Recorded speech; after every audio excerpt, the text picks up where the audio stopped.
welcome to my channel RX Diary Girl. My name is Cheryl Suryak and I've been working as a pharmacist in Canada for the past 17 years. We've been living in Canada for the past 20 years and today's topic is about something very sensitive. Have you ever had to tell somebody that you have bad body odor?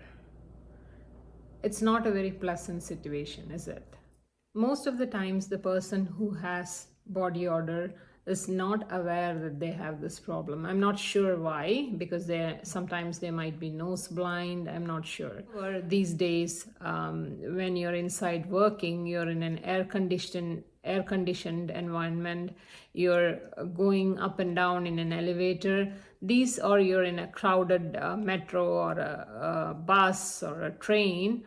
That's when you realize how bad the smell is, because some people really have bad body odor. Body odor or BO is a common problem that many people have, and it can be fixed by using a simple $10 product.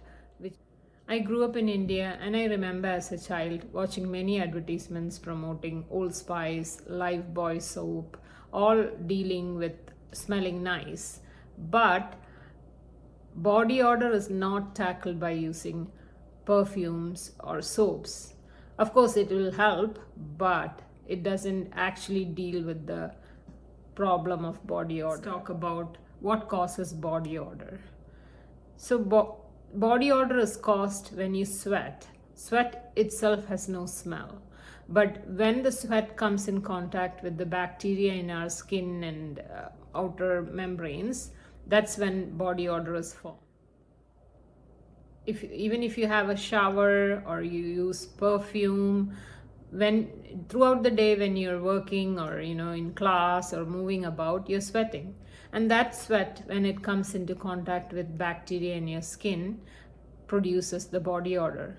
And it depends on a lot of factors how bad the odor is. One is genetics. If you have family members, your dad or your uncles or aunties, if they had bad body odor, that probably means that it carried over to you genetically. No fault of yours, just genes.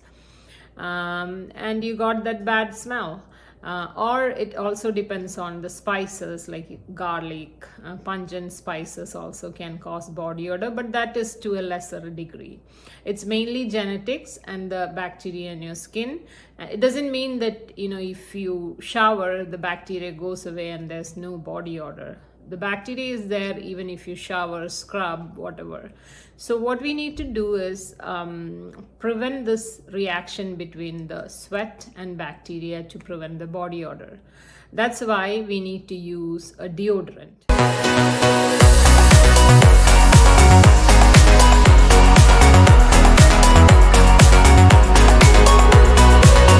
A simple Google search can bring up the different types of deodorant. So the ingredients in deodorant is mainly aluminum based. If you are not comfortable with using an aluminum based product, you can use like a natural deodorant. There's several options available. You can do your research and choose one that has ingredients to your liking. I would recommend that using deodorant should be part of everybody's daily routine.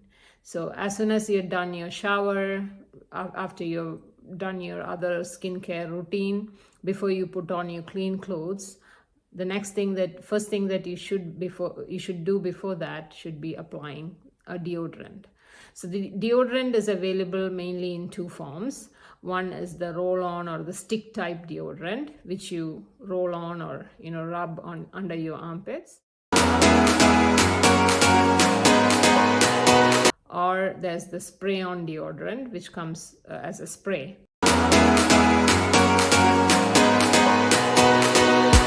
So either or. How they work is they block your sweat from coming out of the pores, so it doesn't react with the bacteria, and therefore there's no odor. So depending on what your preference is, you may choose either the roll-on or the stick type deodorant or the spray type deodorant. Some people prefer the spray because it's easy to use. It does not leave a residue on your clothes. The roll-on or the the stick type deodorant sometimes leaves like a white residue on your darker clothes, so some people doesn't like that, so they prefer the spray on deodorant can also be used in other parts of your body, like behind the knee, on the crease of your elbows, other places where there's skin to skin contact, you can use the spray on, whereas the roll on one is not very practical for that. So make sure, as part of your daily routine, like brushing, taking a shower, before putting on clean clothes, that you use a deodorant. However, some people do have excessive sweating. It's called hyperhidrosis. It's a medical condition. And then you need stronger antiperspirants. So in that case, if you're noticing that the regular deodorants are not working, you're still sweating and smelling, then you need to see a doctor, because there is prescription products that's available that will be helpful to treat this condition. The purpose of this video is not to offend anybody or to show anybody in a bad light. Rather, it's intended to help educate newcomers who are settling down in this country. Thank you for watching my video.